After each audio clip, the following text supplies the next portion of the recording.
ಎಲ್ರಿಗೂ ನಮಸ್ಕಾರ. ನಾನು ಅನಿಲ್. ನನ್ನ ಯೂಟ್ಯೂಬ್ ಚಾನಲ್ಗೆ ಸ್ವಾಗತ.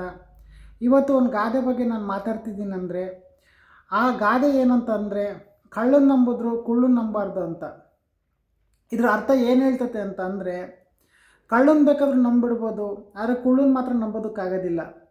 ಅಂದರೆ ಕಳ್ತನ ಮಾಡಿಬಿಟ್ಟು ಅವನು ಏನೇ ಮಾಡಿದ್ಲಿ ಬರೀ ಕಳ್ತನ ಮಾತ್ರ ಮಾಡ್ತಾನೆ. ಅರೆ ಬೇರೆ ಅವನ ಮನಸ್ಸು ಶುದ್ಧವಾಗಿರುತ್ತೆ, ಅಥವಾ ಎಲ್ಲ ರೀತಿಯಲ್ಲೂ ಅವ್ನು ಕರೆಕ್ಟಾಗಿರ್ತಾನೆ. ಬರೀ ಅವನು ಹಣ ಬೇರೆದು ಮಾತ್ರ ಓದ್ಕೊಂಡು ಹೋಗ್ತಾನೆ. ಆದರೆ ಇವನು ಕುಳ್ಳ ಏನು ಗೊತ್ತಾ, ಒಳಗಿನಲ್ಲಿ ಎಲ್ಲ ಇಟ್ಕೊಂಡಿರ್ತಾನೆ, ಬೇರೆ ವಿಷಯನೆಲ್ಲ ಅಡಗಿಸ್ಕೊಂಡಿರ್ತಾನೆ.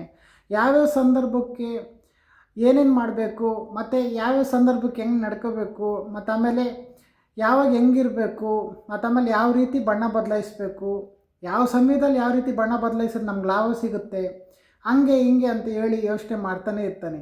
ಅದಕ್ಕೆ ದೊಡ್ಡವರು ಈ ಗಾದೆನ ಹೇಳಿದ್ದಾರೆ, ಕಳ್ಳು ನಂಬರ್ದು ಕುಳ್ಳು ನಂಬಾರ್ದು ಅಂತ. ಅಂದರೆ ಕಳ್ಳನ್ನು ಬೇಕಾದರೂ ಅವ್ನು ಬರೀ ಕಳ್ತನ ಮಾಡಿಬಿಡ್ತಾನೆ, ಅವ್ನು ಬೇಕಾದ್ರೆ ನಂಬಿದ್ರು ನಂಬಿಡ್ಬೋದು, ಯಾಕಂದರೆ ಅವನೊಂದು ನಂಬಿದ್ರೂ ಏನೂ ಆಗೋದಿಲ್ಲ. ಆದರೆ ಕುಳ್ಳ ನೋಡೋಕ್ಕೆ ಮಾತ್ರ ಹಂಗಿರ್ತಾನೆ, ಇವನೇನು ಬಿಡು ಕುಳ್ಳುಕ್ಕಿದ್ದಾನೆ, ಇವನ ಕೈಲೇನಾಗುತ್ತೆ ಹಂಗೆ ಹಿಂಗೆ ಅಂತ ಅಂದ್ಕೊಂಡೋದ್ರೆ ಅದು ನಮಗೆ ಕೆಟ್ಟದಾಗ್ಬಿಡುತ್ತೆ. ಮತ್ತು ಅದಾದಮೇಲೆ ಇವರು ನೋಡೋಕ್ಕೆ ಮಾತ್ರ ಕುಳ್ಳುಕ್ಕಿರ್ತಾರೆ, ಭಾರಿ ಬುದ್ಧಿವಂತರಾಗಿರ್ತಾರೆ. ಮತ್ತು ಅದಾದಮೇಲೆ ಇವರು ಎಲ್ಲ ವಿಷಯದಲ್ಲೂ ತುಂಬ ಜಾಣರಾಗಿರ್ತಾರೆ. ಮತ್ತು ಯಾವ ಸನ್ನಿವೇಶಕ್ಕೆ ಹೆಂಗೆ ನಡ್ಕೋಬೇಕು, ಹೆಂಗಿರಬೇಕು, ಯಾವ ರೀತಿ ಬಣ್ಣ ಬದಲಾಯಿಸಬೇಕು, ಎಲ್ಲೆಲ್ಲಿ ಬದಲಾಯಿಸಬೇಕು, ಯಾವುದರಿಂದ ಹೆಂಗಿರಬೇಕು ಎಲ್ಲನೂ ಇವರು ತುಂಬ ಹುಷಾರಾಗಿರ್ತಾರೆ. ಎಲ್ಲದರಲ್ಲೂ ಇವರು ಚುರುಕುತನದಿಂದ ಇರ್ತಾರೆ. ಅದಕ್ಕೆ ದೊಡ್ಡವರು ಈ ಗಾದೆನ ಮಾಡಿದ್ದಾರೆ. ಮತ್ತು ಅದಾದಮೇಲೆ ಇದು ಎಲ್ಲ ಕಾಲದಲ್ಲೂ ಇದು ಅನ್ವಯಿಸುತ್ತೆ. ಮತ್ತು ಅದಾದಮೇಲೆ ಇವತ್ತಿನ ಸನ್ನಿವೇಶಕ್ಕೂ ಕೂಡ ಇದು ತುಂಬ ಅನ್ವಯಿಸುತ್ತೆ. ಅದಾದಮೇಲೆ ಇವಾಗ ಇರೋ ಸಿಚುವೇಶನ್ನು 2026ರಲ್ಲಿ ಹೆಂಗಿದೆ ಅಂತಂದರೆ, ಬರೀ ಕುಳ್ಳೂನು ಅಷ್ಟೇ ಅಲ್ಲ, ಎಲ್ಲ ರೀತಿ ಮನುಷ್ಯರು ಕೂಡ ಹಂಗೆ ಆಗಿಬಿಡ್ತಾರೆ. ಯಾರನ್ನೂ ನಂಬಂಗಿಲ್ಲ ಈಗಿನ ಕಾಲದಲ್ಲಿ. ಯಾರ್ಯಾರು ಹೆಂಗಿದ್ದಾರೋ, ಯಾವ್ಯಾವ ರೀತಿ ಬಣ್ಣ ಬದಲಾಯಿಸ್ತಾರೋ, ಯಾವ್ಯಾವ ಹುತ್ತದಲ್ಲಿ ಯಾವ್ಯಾವ ಹಾವುಗಳಿದ್ದಾವೋ ಹಂಗಾಗ್ಬಿಟ್ಟಿದ್ದಾವೆ. ಇದು ಬರೀ ಕುಳ್ಳಂಗೆ ಮಾತ್ರ ಅಂತಲ್ಲ, ಎಷ್ಟೋ ಜನ ಈ ರೀತಿ ನಮ್ಮ ಸಮಾಜದಲ್ಲೂ ಇರ್ತಾರೆ. ಅವ್ರು ಯಾವಾಗ ಯಾವ ರೀತಿ ಬದಲಾವಣೆ ಆಗ್ತಾರೋ, ಹೆಂಗಿರ್ತಾರೋ ಹೇಳೋದಕ್ಕೆ ಆಗೋದಿಲ್ಲ. ಮತ್ತು ಆಮೇಲೆ ನೋಡೋಕ್ಕೆ ಒಳ್ಳೆಯವ್ರ ಥರನೂ ಕಾಣಿಸ್ತಾರೆ, ಅವ್ರು ಇದ್ದಕ್ಕಿದ್ದಂಗೆ ಕೆಟ್ಟವ್ರ ಥರ ಬಿಹೇವ್ ಮಾಡಿಬಿಡ್ತಾರೆ. ಆಮೇಲೆ ಅವ್ರು ಇದ್ದಕ್ಕಿದ್ದಂಗೆ ಕೆಟ್ಟ ವರ್ತನೆ ತೋರಿಸ್ಬಿಡ್ತಾರೆ.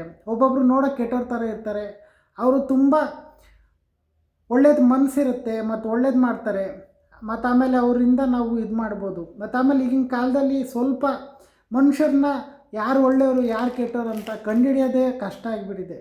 ಅಂಥ ಸಿಚುವೇಶನ್ಗಳು ಕೂಡ ಬಂದುಬಿಟ್ಟಿದ್ದಾವೆ.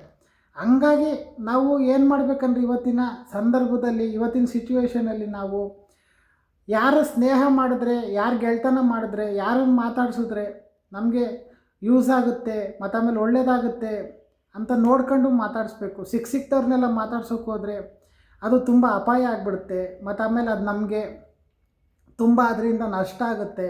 ಆಮೇಲೆ ತುಂಬ ಏನೇನೋ ಸಮಸ್ಯೆಗೆ ಸಿಲ್ಕೋಬೇಕಾಗುತ್ತೆ. ಆದಷ್ಟು ಇವಾಗಿನ ಸಂದರ್ಭದಲ್ಲಿ ಏನಾಗ್ಬಿಟ್ಟಿದೆ ಅಂದರೆ, ನಮ್ಮ ಕೆಲಸ ನಾವು ನೋಡಿಕೊಂಡು ನಮ್ಮ ಪಾಡಿಗೆ ನಾವಿದ್ದರೆ ತುಂಬ ಒಳ್ಳೆಯದಂತ ಅನಿಸುತ್ತೆ. ಯಾಕಂದರೆ ತುಂಬ ಅನಾವಶ್ಯಕವಾಗಿ ಬೇಡವಾಗಿರೋಂಥದ್ದೆಲ್ಲ ನಾವು ಭಾವಿಸ್ಕೊಂಡು ಏನೇನೋ ಮಾಡೋಕ್ಕೆ ಹೋದರೆ ಏನೇನೋ ಆಗಿಬಿಡುತ್ತೆ. ಮತ್ತು ಆಮೇಲೆ ಇವಾಗೆಲ್ಲ ತುಂಬ ಕಷ್ಟ ಆಗಿಬಿಟ್ಟಿದೆ ಪ್ರಪಂಚದಲ್ಲಿ. ಹಂಗಾಗಿ ನಾವೇನು ಮಾಡಬೇಕಂದ್ರೆ, ನಮ್ಮ ಪಾಡಿಗೆ ನಾವು ಇರಬೇಕು, ನಾವು ಕೆಲಸ ಮಾಡ್ಕೊಂಡು ನಮ್ದು ಏನೈತೆ ಅದು ನೋಡ್ಕೊಂಡು ಹೋಗಬೇಕು. ಆಮೇಲೆ ಆದಷ್ಟು ನಾವು ಒಳ್ಳೆಯವ್ರ ಸಂಘ ಮಾಡಬೇಕು. ಆಮೇಲೆ ಕೆಟ್ಟವರಿಂದ ಆದಷ್ಟು ದೂರ ಇದ್ದರೆ ನಮಗೆ ತುಂಬ ಒಳ್ಳೆಯದಂತ ಅನ್ನಿಸ್ತದೆ.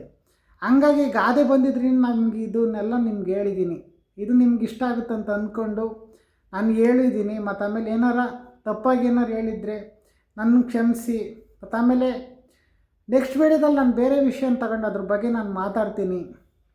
ಆಮೇಲೆ ಯಾರ್ಯಾರು ನನ್ನ ಯೂಟ್ಯೂಬ್ ಚಾನಲ್ಗೆ ಸಬ್ಸ್ಕ್ರೈಬ್ ಮಾಡ್ಕೊಂಡಿಲ್ಲ, ಅನಿಲ್ ಯಾದವ್ ಯೂಟ್ಯೂಬ್ ಚಾನಲ್ ಅಂತ, ದಯವಿಟ್ಟು ಸಬ್ಸ್ಕ್ರೈಬ್ ಮಾಡ್ಕೊಳ್ಳಿ. ಈ ವಿಷಯ